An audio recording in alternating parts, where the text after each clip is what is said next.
কর্মের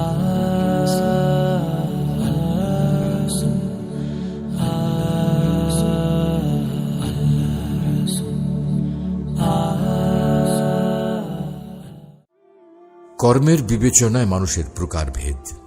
প্রিয় ভাইয়েরা, মানুষ প্রধানত 4 প্রকারের হয়ে থাকে এবং সব মানুষই এই 4 প্রকারের কোনো না কোনো এক প্রকারের অন্তর্ভুক্ত। এর মধ্যে প্রথম প্রকার হল ওই ব্যক্তি যে নিজে মৃত্যুবরণ করে এবং তার মৃত্যুর সাথে সাথে তার সৎকর্মগুলো সমাপ্ত হয়ে যায়। অর্থাৎ সে নিজে ভালো কাজ করে কিন্তু এটা মানুষের মাঝে প্রচার করে না, নিজে নিজে আমল করে কিন্তু মানুষের মাঝে ছড়িয়ে দেয় না এবং মানুষকে এই পথে চলতে নির্দেশ প্রদান করে না। এমন লোক যখন মৃত্যুবরণ করে তখন তার মৃত্যুর সাথে সাথে এই সৎকর্মগুলোরও পরিসমাপ্তি ঘটে। দ্বিতীয় প্রকার হল এমন মানুষ যারা মৃত্যুবরণ করার সাথে সাথে তাদের মন্দ কর্মগুলোরও সমাপ্তি ঘটে। অর্থাৎ তারা এমন লোক যারা নিজেরা সর্বদা মন্দ কাজ বা গুনাহে লিপ্ত থাকে কিন্তু তা অন্য মানুষের মাঝে প্রচার করে না। এই ধরনের লোকেরা যখন মারা যায় তখন তাদের মৃত্যুর সাথে সাথে এই মন্দ কর্মগুলোরও সমাপ্তি ঘটে। তৃতীয় প্রকার হল এমন এক ধরনের মানুষ যারা মৃত্যুবরণ করে অথচ তাদের মন্দ কর্মগুলো কিয়ামত পর্যন্ত জারি থাকে। তাদের উপর কিয়ামত পর্যন্ত এই মন্দ কর্মগুলোর প্রতিদান বর্ষিত হতে থাকে। এই ধরনের লোক কারা? তারা ওই সকল লোক যারা আল্লাহ তাআলার অপছন্দনীয় কাজের প্রসার ঘটায়, চাই সেটা কোনো ভিডিও ক্লিপ হোক, কোনো অশ্লীল ছবি হোক বা অশ্লীল কোনো গান হোক। এক কথায় সেটি আল্লাহ তাআলার অপছন্দনীয় যে কোনো কাজ হতে পারে। কেননা এই গুনাহের কাজ তো সেই প্রথম শুরু করেছে, নিজে প্রচার করেছে, এমনকি অন্যদেরকে প্রচারে সহযোগিতা করেছে। অতএব সাবধান, এই ধরনের গুনাহ করা থেকে অত্যন্ত সতর্ক থাকা উচিত। চতুর্থ প্রকার হল এই প্রকারের মানুষেরাই মূলত শ্রেষ্ঠ মানুষ। এই প্রকারের মানুষগণই প্রকৃতপক্ষে জ্ঞানী এবং বুদ্ধিমান। তারা হলেন ওই সমস্ত লোক যারা মৃত্যুবরণ করলেও তাদের সৎকর্মগুলো কখনো শেষ হয়ে যায় না। তারা সৎকর্মকে মানুষের মাঝে ছড়িয়ে দেন, মানুষকে সৎকর্মের প্রতি পথ নির্দেশ করেন, সৎ কাজের আদেশ করেন এবং অসৎ কাজের নিষেধ করেন। তারা তাই প্রচার করেন যা আল্লাহ রাব্বুল আলামিনের নিকট অত্যন্ত পছন্দনীয়। তারাই তো সেই সৌভাগ্যবান মানুষ মৃত্যুর পর থেকে কিয়ামত পর্যন্ত যাদের উপর বৃষ্টির ন্যায় সৎকর্মের প্রতিদান বর্ষিত হতে থাকে।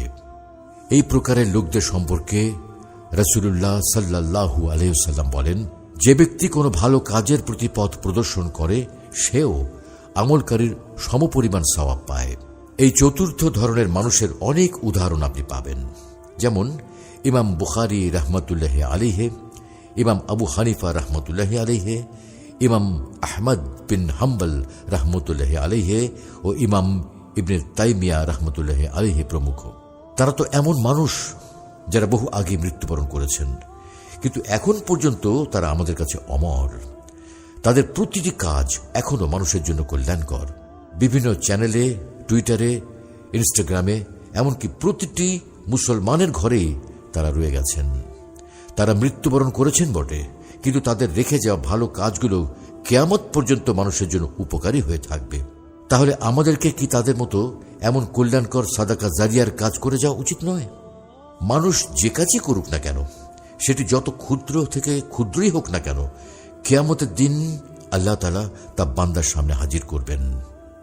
আল্লাহ তাআলা ইরশাদ করেন, ইয়া বুনাইয়া ইন্নাহা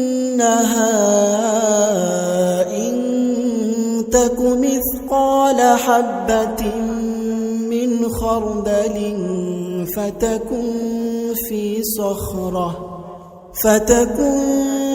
في صخرة أو في السماوات أو في الأرض يأت بها الله إن الله لطيف خبير। অর্থাৎ হে বৎস, জেনে রেখো, কোন বস্তু যদি সরিষার দানা পরিমাণও ক্ষুদ্র হয় এবং তা যদি কোনো পাথরের ভিতর অথবা মহাশূন্যে বা ভূগর্ভের কোথাও পড়ে থাকে, তবুও আল্লাহ তা উপস্থিত করতে সক্ষম। নিশ্চয়ই আল্লাহ সূক্ষ্মদর্শী, সব কিছুর খবর রাখেন। সূরা লুকমান আয়াত 16। প্রিয় ভাইয়েরা, তাই ভেবে দেখুন, এই 4 প্রকারের মানুষের মধ্যে থেকে আপনি কোন প্রকারের মানুষ হতে চান। আল্লাহ রাব্বুল আলামিন আমাদের সকলকে এর উপর আমল করার তৌফিক দান করুন। আমিন।